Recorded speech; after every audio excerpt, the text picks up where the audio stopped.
E aí pessoal, tudo bem? Meu nome é Cláudio Rabelo, eu sou professor da Universidade Federal do Espírito Santo, sou professor de Publicidade e Propaganda, autor do livro Faixa Preta em Publicidade e Propaganda, Conceitos, Contextos e Ferramentas em 63 lições.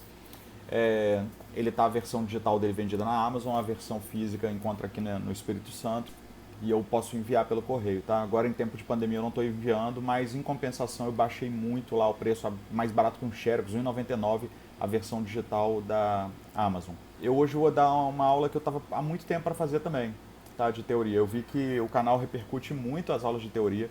Eu queria muito agradecer ao público do canal, porque um pequeno passo para um homem, né, para um youtuber, mas é um grande salto para um professor.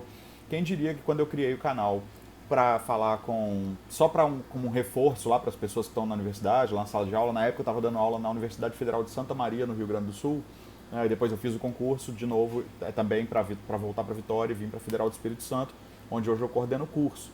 Quem diria que eu fazendo aquele material de reforço das aulas de semiótica para minha turma iria atingir um público de 250 mil pessoas. Deu 250 mil visualizações no canal agora, recentemente.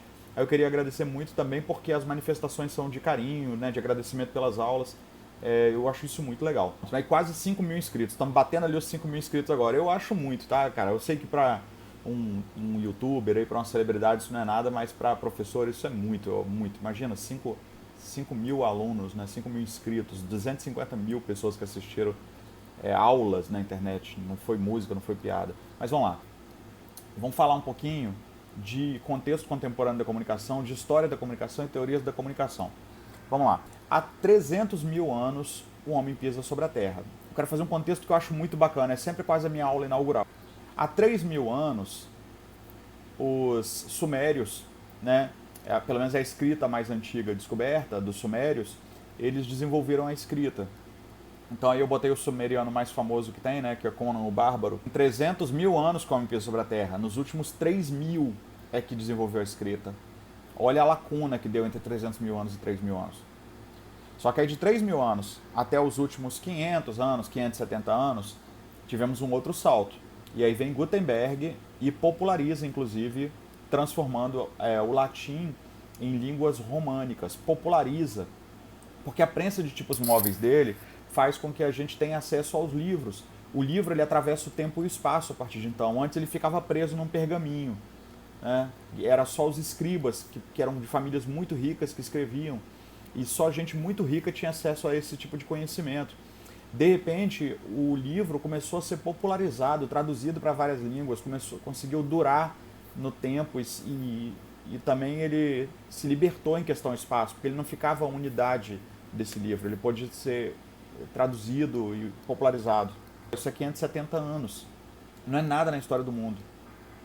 Em 1844, né, quer dizer, pouco mais de 150 anos, em 1844 começa a popularizar o telégrafo.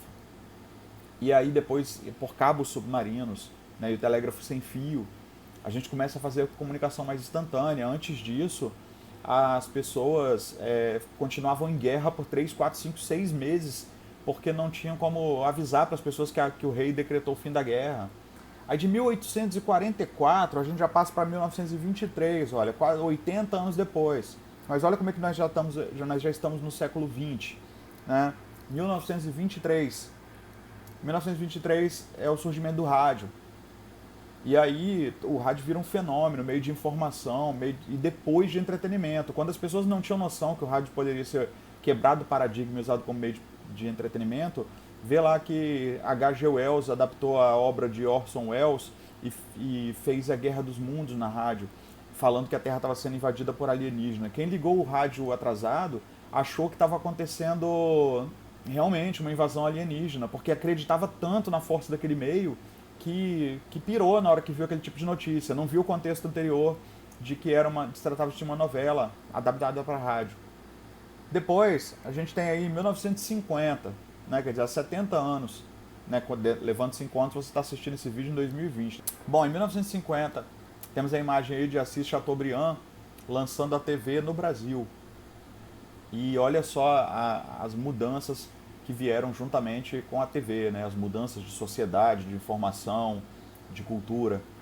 12 anos depois, nós tivemos aí o Telstar 1, que é o primeiro satélite de telecomunicações, um satélite que consegue fazer o sinal da TV atravessar espaços maiores, maiores distâncias. Foi a primeira vez em 1962 ou 63. Ele foi lançado em 62. Acho que 63 foi a primeira vez que conseguiram fazer uma transmissão entre Estados Unidos e Europa de TV. Bem precário, bem ruinzinho, mas conseguiram fazer essa transmissão. 1990. 1990 é o surgimento do telefone celular no Brasil. Né? Eu vi a matéria há poucos dias, a matéria da Globo falando da época do surgimento do celular, e o repórter na rua, no carro, mostrando, e olha, com total segurança, pois ele tem funções mãos livres. Você pode ligar, agora você não está mais preso para falar em casa ou no escritório, você pode falar de qualquer lugar, isso será uma revolução. Né? Isso em 1990. Em 95 surge aí a internet no Brasil. Chega a internet no Brasil. Muito precária, quem não lembra. 95 foi o ano que eu entrei na graduação na Universidade Federal do Espírito Santo como publicidade e propaganda. A internet era discada, eu lembro até hoje que lá para 97 tinha internet, era e a gente mexia no Mirk. Mirk era como se fosse um WhatsApp de grupo que você podia chamar a pessoa em box. Só que naquela época, o que as pessoas falavam? Você não sabe quem está do outro lado da internet, cuidado com a internet. As pessoas tinham muito medo. Então, principalmente falavam assim, era uma coisa muito de adolescente, de jovem. No começo que eu comecei a dar aula sobre novas tecnologias, as pessoas falavam, Cláudio, mas é coisa de criança a internet. Eu falava, não, gente, a internet ela é uma coisa que vai revolucionar os escritórios, a economia, muita coisa. No começo, muita gente, preconceito levou a isso. E a internet era muito lenta, a gente tinha que falar depois de 10 da noite, para o telefone ficar desocupado, porque ele ocupava a linha telefônica, por isso que chamava internet de escada. Tá? E tem vários outros contextos. Tem um vídeo meu aí que eu fiz uma entrevista, né, um bate-papo com o Vitor Mazei, tá aí no meu canal, que a gente fala mais ou menos como é que era a propaganda dos anos 90, como é que era o trabalho. Eu abri uma agência de propaganda em 1999. E aí a gente fala como que era essa relação. Se vocês tiverem curiosidade, dá uma olhada, que foi um bate-papo muito engraçado, muito legal. Aí nós temos o Mirk, né? Em 2004, olha o salto também, vem o Orkut no Brasil. E aí a gente vê, né, esse experimento de mídia social. Em 2007 surge o iPhone.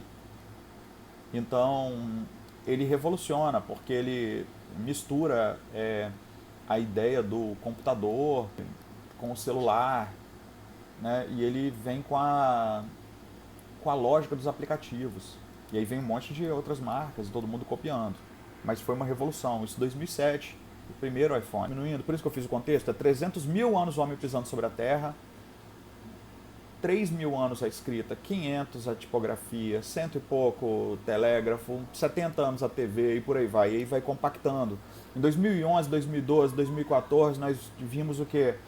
iFood, Netflix, PicPay, Uber, revolucionando nossos hábitos alimentares, hábitos de consumo de mídia, hábitos de pagamento, né, de formas de pagar, e mobilidade, como o caso do Uber e Airbnb também, formas de habitar e formas de nos locomovermos também.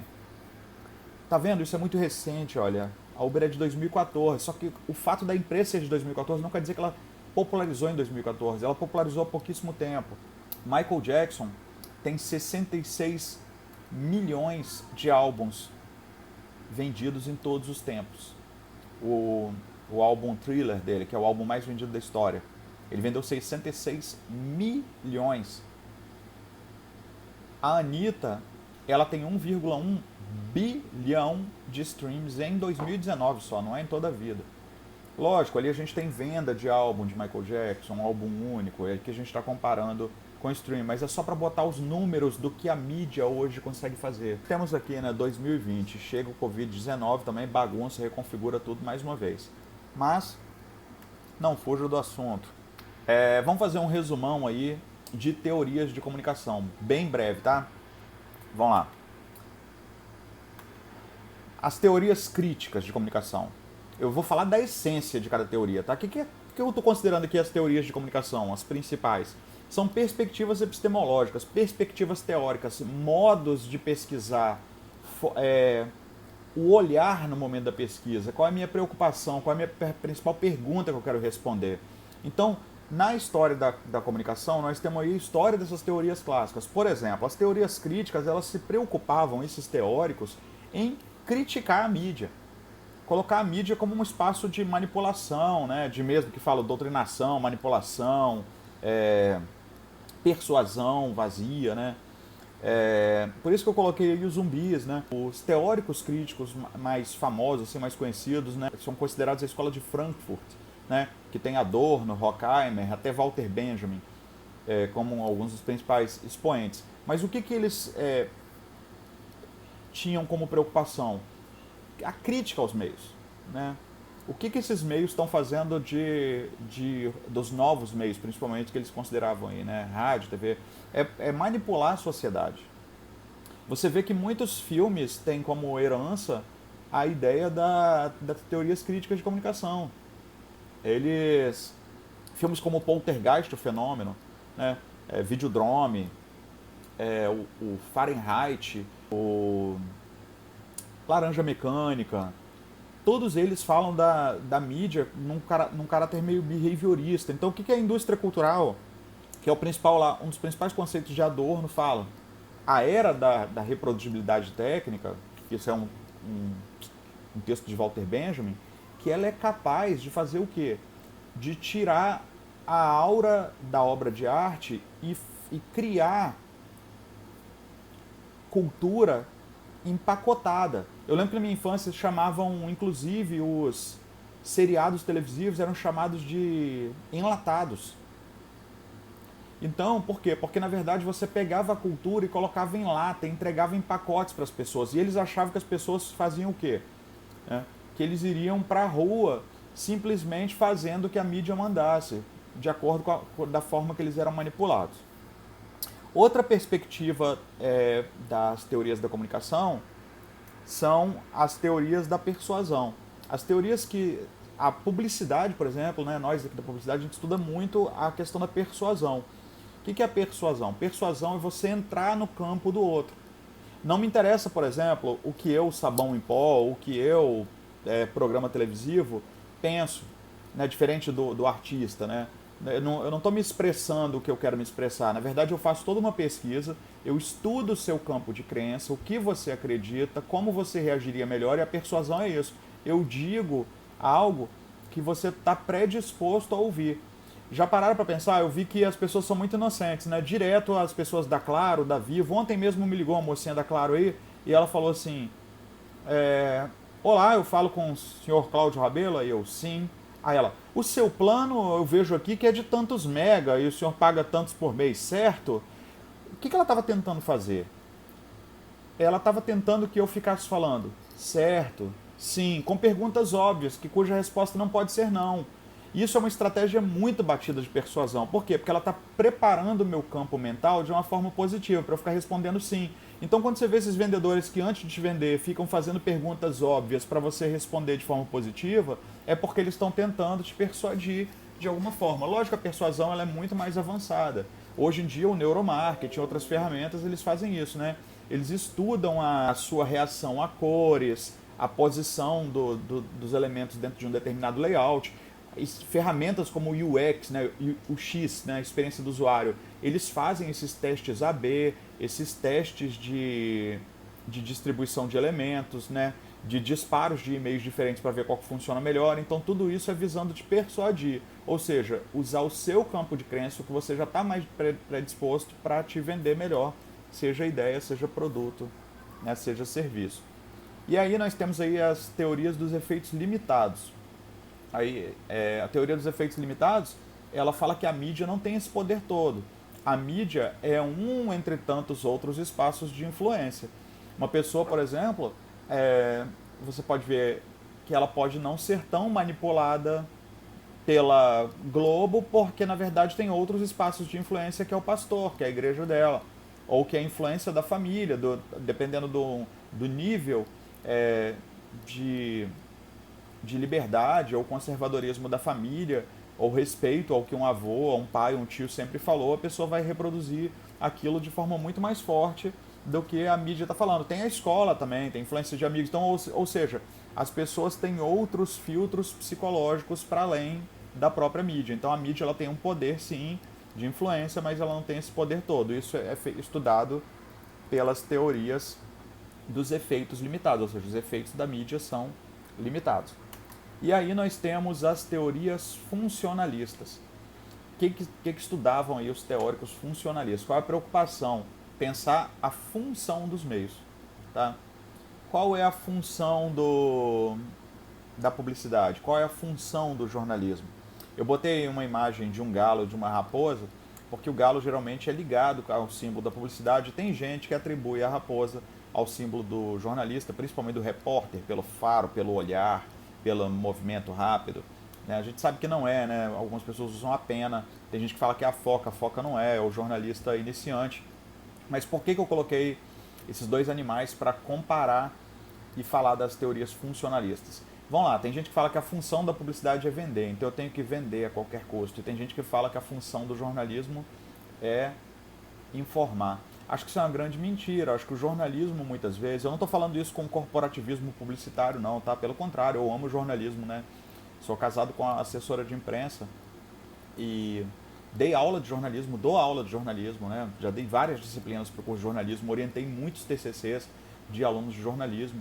Tenho muitos colegas que trabalham diretamente junto comigo no curso de comunicação social e que conversam diariamente comigo, trabalham juntos em projetos de pesquisa, que são jornalistas.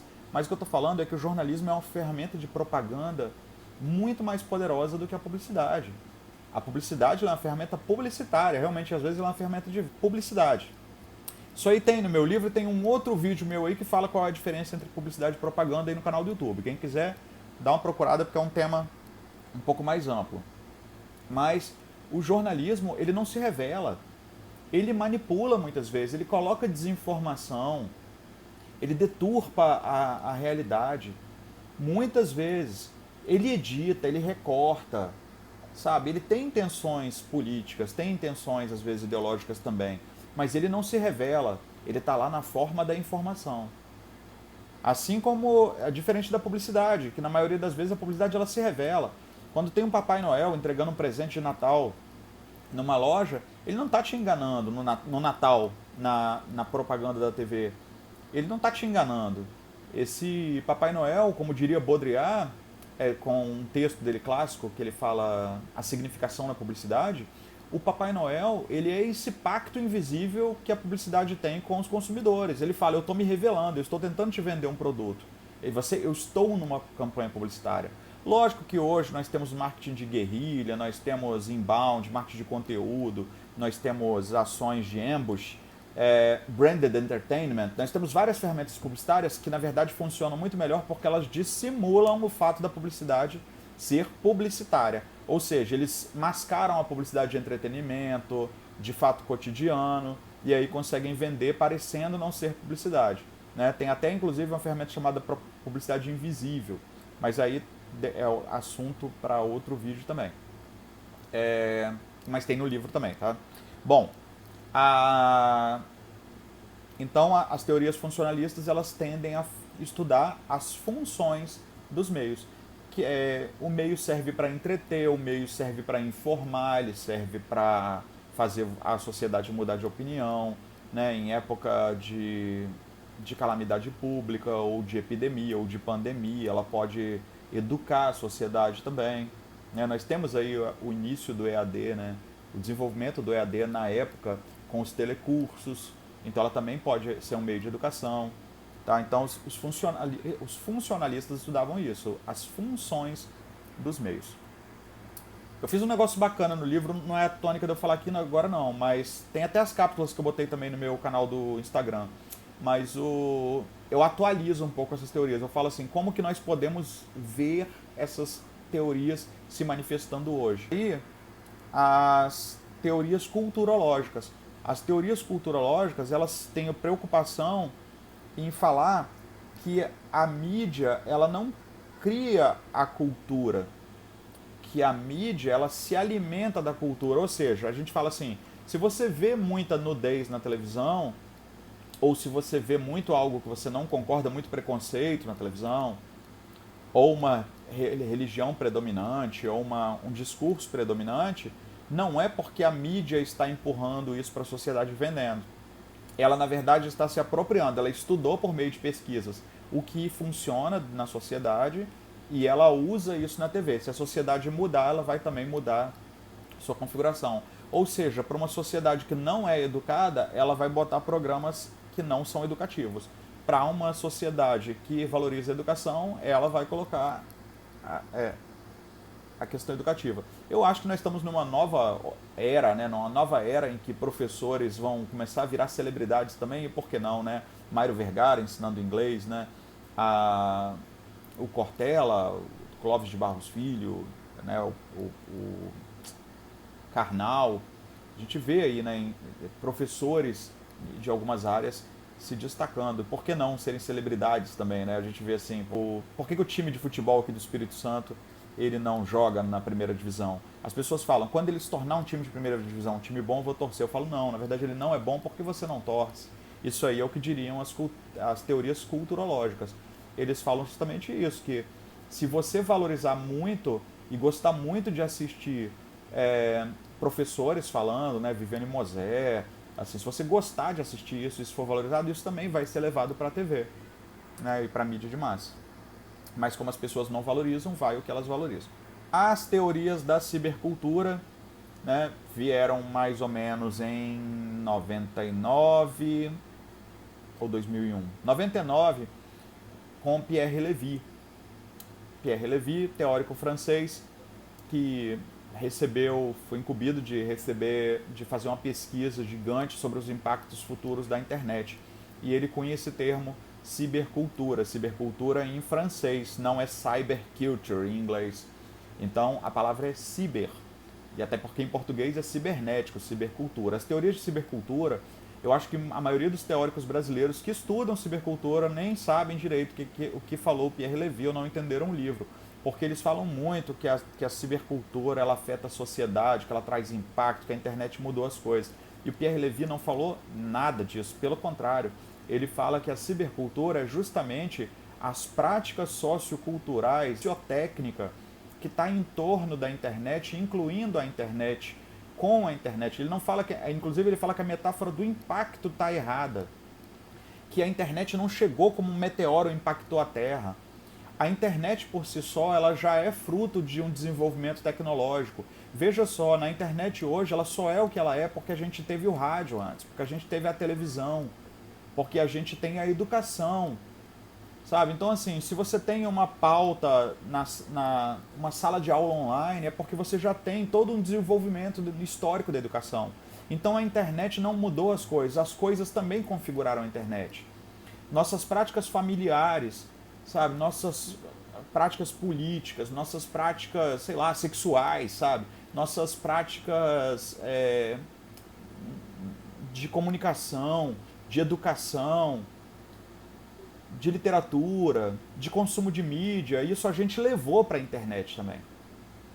Então, essas teorias de cibercultura, e também desenvolvidas um pouco por Henry Jenkins, que escreveu A Cultura da Convergência e A Cultura da Conexão, principalmente, falam muito sobre cultura participativa, inteligência coletiva e narrativas transmídia. E aí a gente hoje começa a ver que o consumidor também não tem tanto assim poder de transformar a sociedade por meio da rede, porque nós estamos vendo aí os aparelhos ideológicos falados lá atrás por Althusser tomando as redes de volta, tomando as rédeas de volta. E aí as grandes corporações e sistemas políticos, né, de onde estão os poderosos, conseguem fazer manipulação de informação, big data, manipulação de big data, usar machine learning, né, que é os dados a seu favor, tornando a máquina cada vez mais inteligente para trabalhar para ele, e data science, e criar estéticas e modelos de existência também que não são assim tão baseados no poder desses consumidores, não. Pelo contrário, né? Hoje os algoritmos estão começando a tomar as rédeas também e mandar um pouco nas pessoas. Mas tudo isso que a gente estuda sobre o que está em volta da internet é o que a gente chama de cibercultura. A cibercultura, então, ela não é a cultura dominante, é a cultura que transformou tudo. Nós temos também aí mudanças de mundo que vieram com a agricultura, nós temos culturas religiosas, nós temos vários tipos de culturas. A cibercultura, então, ela é um tipo de cultura que se enreda como um rizoma, aí, como a gente diria aí, que é um próximo vídeo de teoria que eu vou fazer, que é falando um pouco sobre Gilles Deleuze e Guattari, que é um rizoma, né? que é toda essa interconexão sem ponto de entrada e sem determinância. Você ser determinista tecnológico falando de cibercultura, você está sendo muito ignorante sobre o que é cibercultura. Aí vem eu gosto muito da teoria da complexidade de Edgar Morin. Complexo é aquilo que é tecido junto. Né? Eu não sei se vai ser legal falar isso agora, mas, por exemplo, ontem eu estava conversando sobre o desenho, falando com a minha esposa, brincando sobre isso, a gente falando sobre o desenho do Manda-Chuva. Aí eu pensei assim, como que uma pessoa com pensamento simplista falaria sobre o Manda-Chuva roubando, né? Porque um desenho de um gato, eu não sei se vocês lembram, o Manda-Chuva é um grupo de gatos que vive num beco e ele rouba, faz algumas coisas assim, e chega o guarda-belo que o persegue. E a gente fala assim, imagina uma criança vendo isso, né? Roubar é muito errado. Eu falei, imagina uma pessoa com pensamento simples conversando sobre isso na sala de aula. Eu falei, gente, olha só o Manda-Chuva, ele é totalmente politicamente incorreto. Tem que matar esse gato, porque bandido bom é bandido morto. Pronto, isso é um pensamento simples, é um pensamento simplista. O pensamento complexo, ele vai tentar ver que tudo é tecido em conjunto. O desenho do Manda-Chuva é uma crítica social muito forte, uma crítica muito social muito pesada. Se você parar para pensar, ele é um gato o nome em inglês é Top Cat. Top Cat, top, o gato que está em cima, entendeu? Ele está no topo. É uma crítica à pirâmide social. Ele é um gato que procura no lixo comer osso de peixe, sabe? Espinho de peixe. Então, e ele sonha em um dia ter as coisas que os outros não, que os outros ostentam. Então ele sonha com a lógica da ostentação, sabe? Até tentando se mostrar para as gatas que passam como se ele fosse um magnata. Então ele tenta sobreviver lá junto com os amigos dele. É uma história de sobrevivência de pessoas que estão à margem da sociedade. E o nome é usado Top Cat como uma forma de crítica a essa pirâmide social. Então, a gente falar de problemas de margem, de grupos marginalizados, às vezes tem as duas formas de falar. Tem a forma simplista de falar e uma forma de falar que envolve história, que envolve antropologia, né? A relação de valor do homem com seus artefatos. Né? Tem uma música do Macklemore, que é o Wings, que eu acho muito bacana, é o videoclipe mais legal que eu acho, um dos mais legais, que mostra ele sonhando quando era criança em ganhar um Nike Air e o amigo dele é assassinado porque as pessoas desejavam esse Nike Air. E ele mostra que quem matou o amigo dele, na verdade, não é o assassino que desejava aquele Nike Air, mas é toda uma cultura de mão de obra praticamente escrava que produz aquele tênis na China e que é explorado comercialmente por empresas que fazem o design na Califórnia e que criam uma estética mental que faz as pessoas desejarem aquilo tanto, como se aquilo fosse a coisa mais importante do mundo. Então você tem que trabalhar, entregar sua saúde, sua vida, para você ter não algo que é confortável para os seus pés, mas para você ter algo que os outros não podem ter, né? E aí, nós temos aqui... Tem outras teorias que poderia falar, né? O Gatewatcher, o Gatekeeper. Mas vamos avançar aqui um pouco. Aí a gente chega num ponto, então, para falar sobre o contexto atual da comunicação. Eu acho que nós estamos num contexto de comunicação online. O que é comunicação online? É comunicação em todas as linhas. Imagina no jornalismo aí. Essa aula inicialmente eu preparei para um bate-papo que eu fiz com os alunos da UFSJ, Universidade Federal de São João del Rei, a convite da professora Vanessa Maia. Mas aqui eu mostrei como que a gente está numa comunicação online. A Voz do Brasil tem podcast, o Jornal Nacional finalmente, eu falava isso há tanto tempo, gente. Por que um jornal formal, um jornal oficial, assim, como o Jornal da Globo, ele não pode também transmitir notícia por meio de Twitter? Eu lembro que uma vez eu dei aula numa pós-graduação de jornalismo há muito tempo, tá? Deve ter uns 15 anos, sei lá, quando no surgimento do Twitter aqui no Brasil. E eles falaram assim, professor, mas impossível a gente usar Twitter em jornalismo. Twitter é uma coisa de criança para bater papo. Eles falavam desse jeito. Aqui a gente não vai deixar de existir necessariamente o jornal impresso. Eu acho que as gráficas estão com uma miopia imensa, né? As gráficas e a televisão, elas não estão entendendo aí a potencialidade do contexto que ainda está por vir e para salvar o negócio deles. Mas é assunto para a gente conversar em outro momento aí, tá? Ou no chat, em algum lugar aí. Os tablets, né? Leitores Kindle também. O site que faz a notícia em formato de portal e também a transposição do formato da experiência de um jornal impresso sendo folheado também no iPad, por exemplo. Então nós não precisamos estar presos num suporte, nós temos a comunicação em todas as linhas. Nós temos as narrativas algorítmicas. As narrativas algorítmicas são narrativas feitas com base nos traços que você deixa. Você sabe que você aí com o seu telefone celular, com a sua Alexa, né? Que é o seu... Eu tenho 3 aqui em casa, né? Que é o seu assistente pessoal, que você fica o dia inteiro falando, ele fica aí gravando a sua voz de alguma forma. Então ele sabe o que você fala, seu interesse, o que você pensa, palavras-chave, seu cartão de crédito que você usa, o Facebook, o que você ouve no Spotify, o que você lê no Kindle.